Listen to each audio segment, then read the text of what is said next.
What if we pair the RTX 5080 with a 1440p monitor to play the latest games? Will we be able to get a 120 FPS experience in AAA games? And what about ray tracing performance? Let's find out. To test this, I'm using the MSI Supreme SoC version of the RTX 5080 paired with the Ryzen 7 9800X3D CPU as part of the Be Quiet PC build powered by MSI. And we'll be experiencing the games today on the beautiful QD OLED monitor by MSI. This is 271QRX 360Hz monitor. If you are interested in any of the products featured in this video, you can find them on Amazon at the links in the description below. Of course, you can expect ridiculously high frame rates in well-optimized games, such as Kingdom Come Deliverance 2 on the RTX 5080. And that is not only thanks to the pure rasterization power of this GPU, but also thanks to the DLSS resolution upscaling technology. And currently we are not actually maxed out in terms of graphics quality. Let me show you. We are using 1440p Ultra Graphics Quality preset. The maximum would be the experimental graphics quality preset. We'll take a look at that a little bit later on. FOV is at 100 and DLSS is set to quality mode. So we're not running at native resolution right now, but I wanted to showcase this particular experience because it is still a very nice experience indeed. In terms of visuals, it looks absolutely brilliant, and in terms of image fluidity, it is incredible even without frame generation. Yeah, so this is a good example of a high refresh rate experience in a AAA game without any use of frame generation. And that is very nice to see. Take a look at that. It goes up to 180 FPS in some scenes, obviously looking at the ground mostly, but if you want to experience something a bit more natural, then it's still gonna be well above 120. Take a look at this.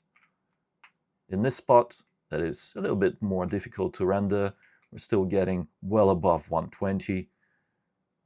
Nice. DLSS quality mode looks nice on the 27-inch 1440p monitor. I use it all the time to boost FPS in games when I'm playing at 1440p, and it gives us a lot of extra FPS. Check this out. Let's actually go into the settings and select native resolution now. So we're at native AA. While this is still a perfectly pleasant experience, sometimes reaching to 120 FPS, it is not a consistent 120 plus FPS experience. And in terms of visuals, yes, native resolution is a bit crisper, especially if you like enjoying landscapes that have a lot of fine details, like foliage in this instance. Then yes, running this game at native resolution with DLAA enabled is a little bit better than using DLSS quality, but the extra performance provided by DLSS resolution upscaling is well worth it in my opinion. Let's make it a little bit more difficult for the RTX 5080. Let's increase the image quality to the experimental graphics quality preset, and we'll leave resolution at native. The experimental graphics quality preset introduces some elements of ray tracing to this game, and yet we're still getting well above 60 FPS. 70 plus in this scene right here. Beautiful. So if you're looking for a pleasant experience, native, maxed out in KCD2, then the RTX 5080 will deliver that, no problem. Now let's introduce resolution upscaling. Let's set it to DLSS quality mode and see if we can get a 120 FPS experience even with this preset, the most demanding preset in the game. And no, that is a no, but we're getting a solid 90 plus FPS experience and 120 plus in some scenes. So it's still a very much enjoyable, high-end, high refresh rate experience in my opinion. And indeed, this game looks much better with experimental graphics quality preset enabled.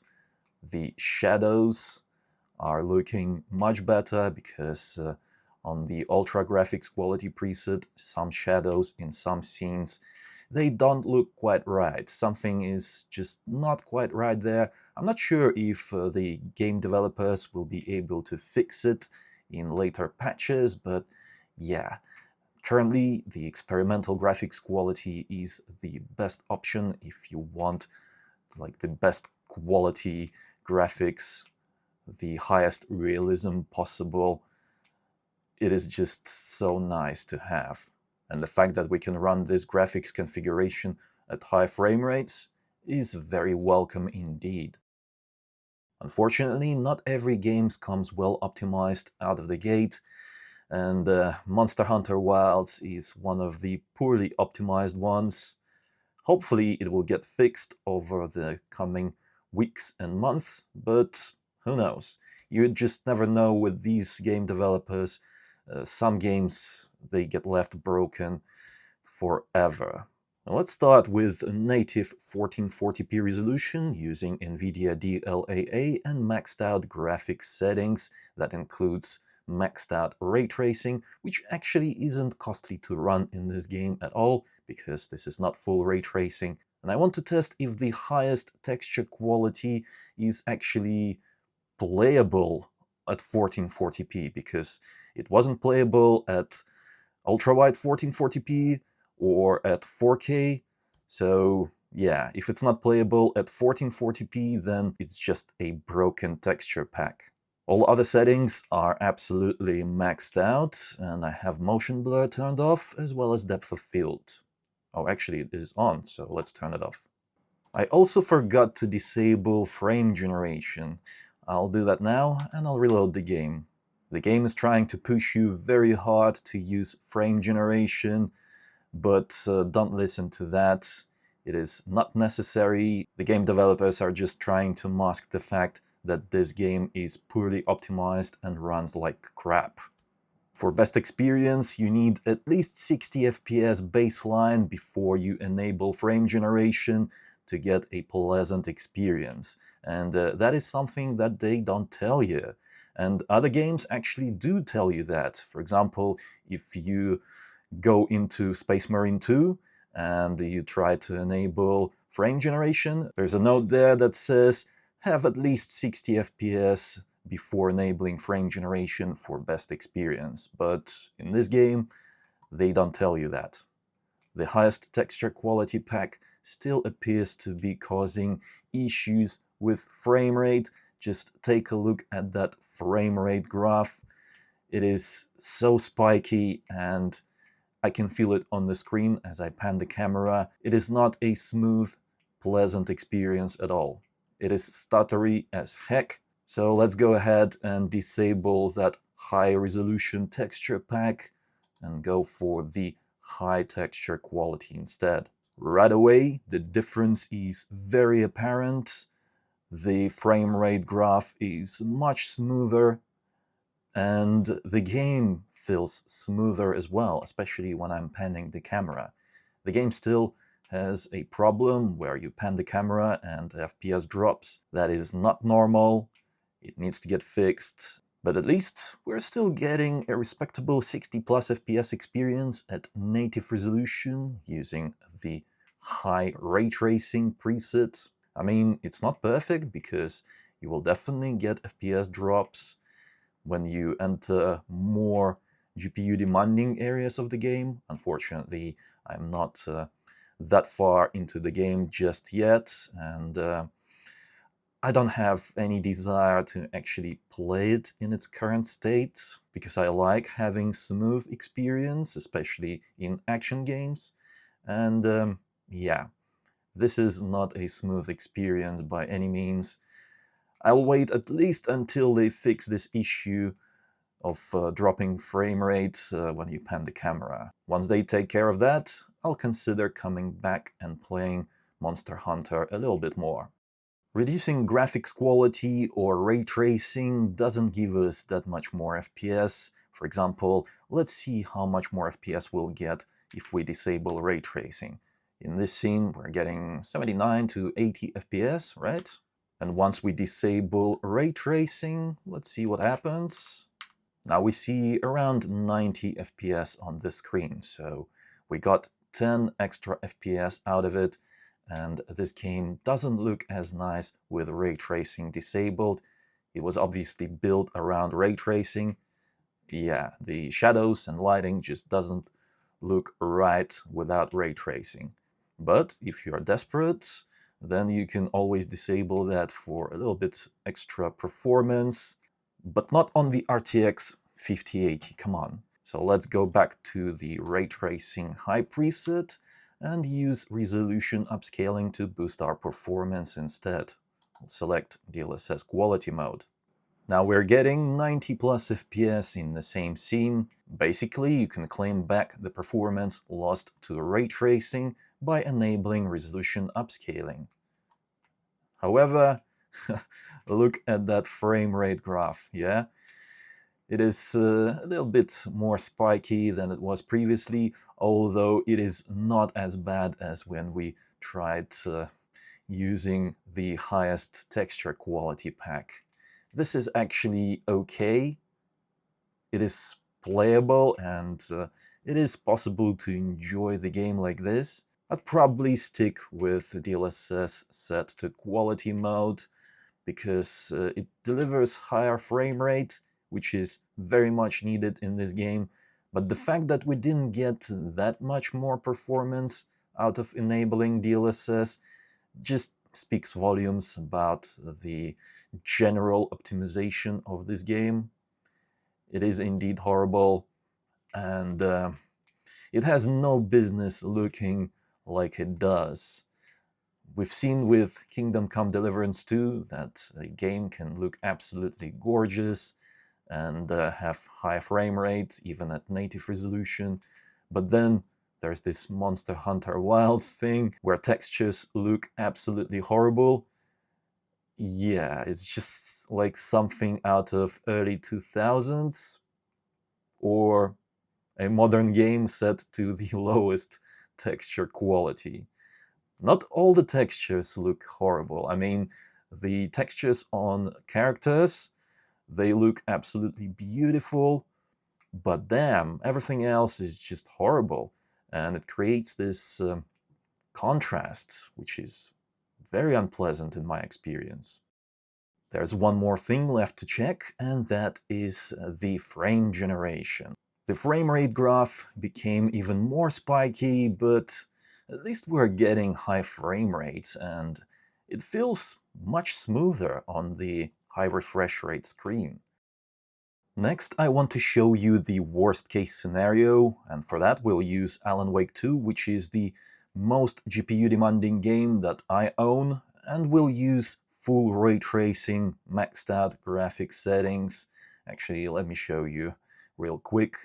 We'll stay at native DLAA resolution for now, no frame generation, manually maxed out graphics, we're not using the high preset, and ultra ray tracing preset, which means that we're using path tracing. Even in less GPU demanding areas of the game, we still can't get a consistent 60 plus FPS experience at native resolution.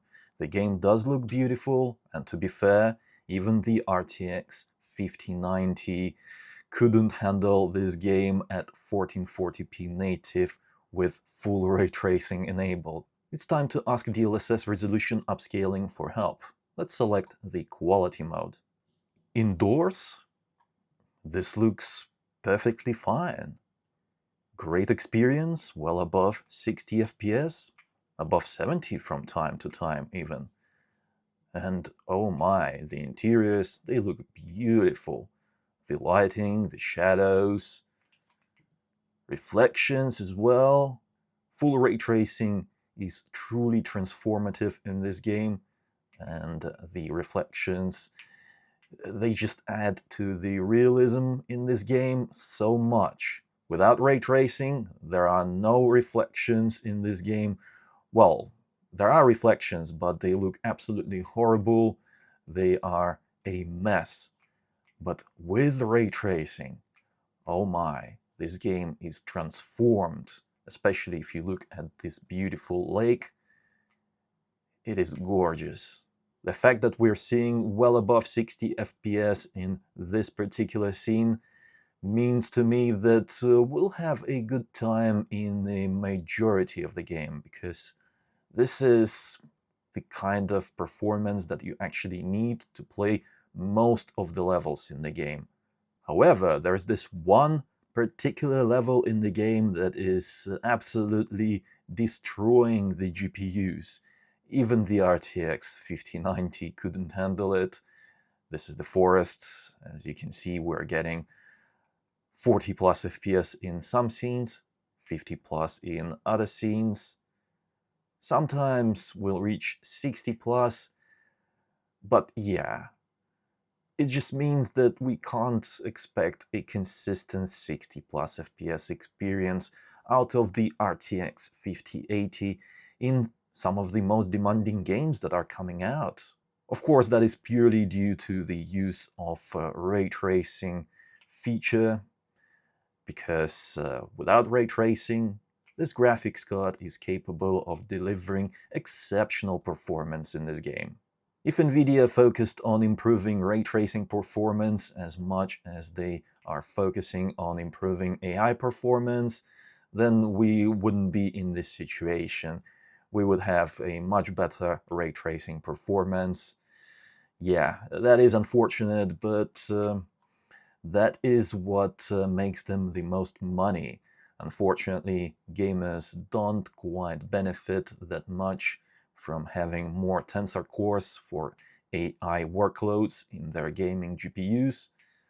Yes, DLSS is a thing and it uses tensor cores, but it doesn't need as many as the RTX 5080 has.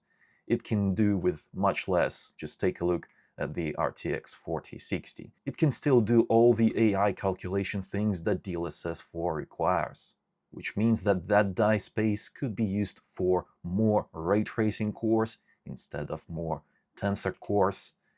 But unfortunately, NVIDIA is not making gaming graphics cards specifically. They're just making general purpose GPUs, which means that they have to focus on AI now, because that's what's making them money.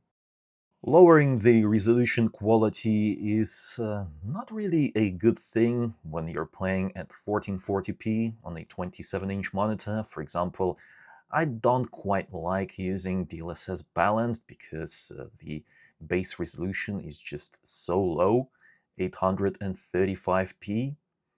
Then, it's not looking great. If you like high quality image, nice and crisp, then DLSS Balanced at 1440p is not for you, and especially not the performance mode. But just out of curiosity, let's check it out. DLSS Balanced. It still can't deliver us that 60 plus FPS consistently, so it's not worth it. Actually, another thing that might be worth trying out is, well, let's go back to DLSS Quality and let's lower the graphics quality preset to the high preset which the game recommends. The performance is slightly better, however, we're still in the 40s in terms of FPS in some of the worst case scenarios. And that is not nice. Next, let's try lowering the ray tracing quality to medium. I don't like low because it's just not worth it in my opinion. It's not introducing enough beautiful ray tracing effects to justify using it. The performance loss is still quite great if you enable low ray tracing compared to off, but medium looks good enough. And even so, we still can't get a consistent 60 plus FPS experience in this particular level of the game. But at least it is bearable now, because 50 plus FPS, it feels okay.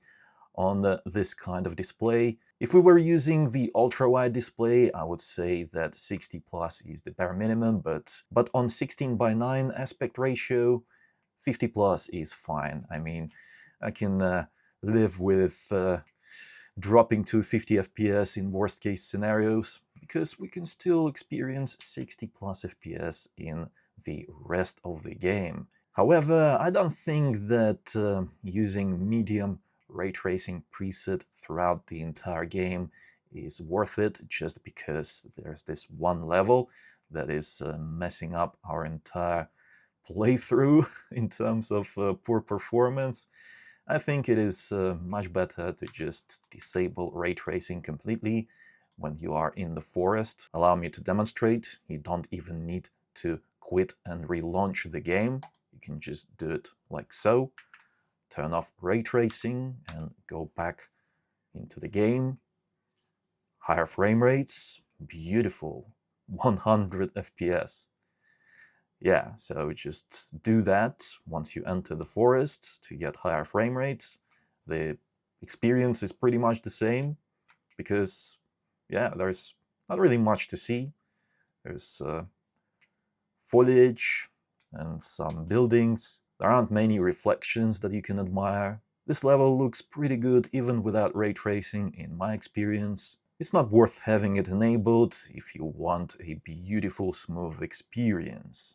And once you move on to different levels in the game, you can just flick that ray tracing preset back to Ultra and enjoy the majority of the game at 60 plus FPS, sometimes reaching 80 plus.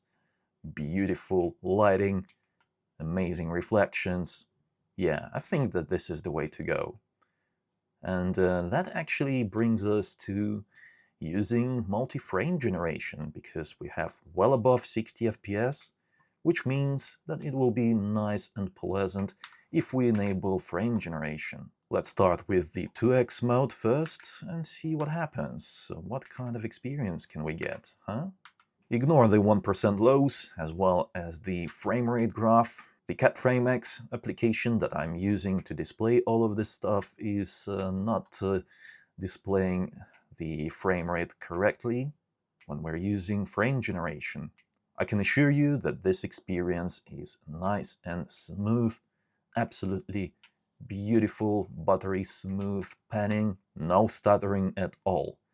And the fact that we are getting well above 120 FPS in this kind of GPU demanding game is just amazing. Frame generation is hated by some and loved by others. Personally, I don't mind using the 2x frame generation because it brings a nice balance between the image quality and image fluidity. I think it enhances the overall experience in games where it's implemented correctly and is not plagued by horrible visual imperfections. So far, Alan Wake 2 looks pretty nice with frame generation, in my opinion. Even in the forest area, I'm not seeing any kind of horrible visual imperfections introduced by frame generation. Yeah, it looks absolutely fine to my eye. I mean, we can probably spot some problems if we take pictures and then zoom in and start pixel peeping, but as I'm playing the game, panning the camera, everything looks nice. I would say that the 2x frame generation is good enough to use. Next up, let's take a look at the 3x frame generation, that is 2 frames generated per every real frame. And you can get some absolutely bonkers frame rates if you use the 3x frame generation. Also, just ignore the stuttering meter. Once more, it's not reporting the correct values. I can tell you now that there is no stuttering, especially not as bad as the CapFrameX is reporting. 80%, that would feel absolutely horrific. And this feels smooth. The image fluidity feels very nice indeed. I mean, getting this kind of frame rate and frame fluidity in a AAA game with full ray tracing enabled, yeah, that is kind of impressive. However, the more frames you generate, the more those visual imperfections get amplified. In third-person view games, that is very obvious if you are focusing on the edges of your character in the middle of the screen. Yeah, DLSS just cannot resolve some of those pixels quite right, which introduces a lot of visual noise around the edges of the character, which can be quite distracting to some. If you are sensitive to that kind of thing, if you're focusing on your character, or if it's kind of messing up your peripheral vision, yeah. So the 3x frame generation is definitely not for everyone. Let's take a look at the 4x frame generation.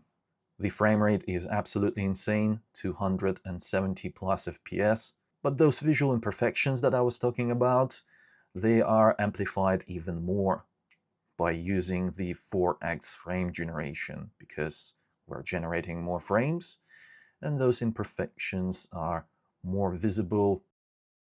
I also want to show you another game that utilizes full ray tracing. This is a more recent title, the Indiana Jones and the Great Circle.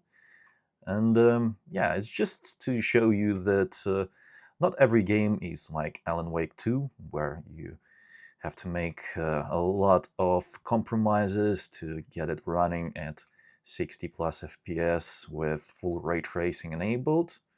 Take a look at this. We are in one of the most graphically demanding levels of the game, where there's a lot of foliage, a lot of shadows and lighting effects are involved, and yet we're getting close to 60 FPS almost consistently. And what kind of graphic settings are we using to achieve this? Well, we are at 1440p, field of view is at 100, and we are using the absolute maximum graphics quality preset, Supreme. Let's have a look at ray tracing. Yes, indeed, full ray tracing is enabled, and DLSS is set to quality mode.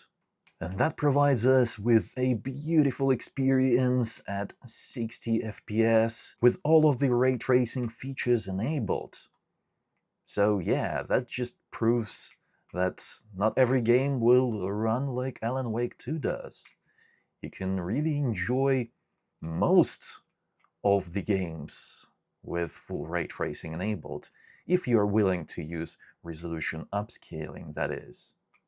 In other levels in the game, you will benefit from a much higher frame rate, as well as all the ray tracing benefits. Yes, some of these levels look absolutely brilliant with ray tracing enabled, and kind of a lot worse with ray tracing disabled. So yeah, it is a good thing that the RTX 5080 is actually capable of delivering this kind of experience at 1440p. The reflections look right in those glass panels, the lighting looks beautiful, the shadows are consistent, they're not changing as we move about the area. Everything just feels more realistic about this game, and in these kind of games, action-adventure, that is kind of important, at least in my opinion. By the way, high ray tracing preset also looks quite nice in this game, so it is actually worth testing what kind of performance we can expect using the high ray tracing preset. The performance is better, but it's not like miles better, okay? We're getting 100 plus in this particular level of the game, and we're still getting pretty good reflections in those glass panels. They look good, okay? And the lights and the shadows, pretty much everything is intact. The game still looks beautiful. And in the jungle level of the game, we're getting a more consistent 60 plus FPS experience. There are fewer dips below 60 using this ray tracing preset because it is slightly easier for the RTX 5080 to handle. And yeah, this might be the way to go if you are really bothered by the fact that the FPS drops below 60 in some scenes. Yeah, still 59, so it's not a massive difference compared to the full ray tracing. Might as well just keep ray tracing maxed out, unless you come across a certain scene where the FPS drops by a lot and becomes unpleasant.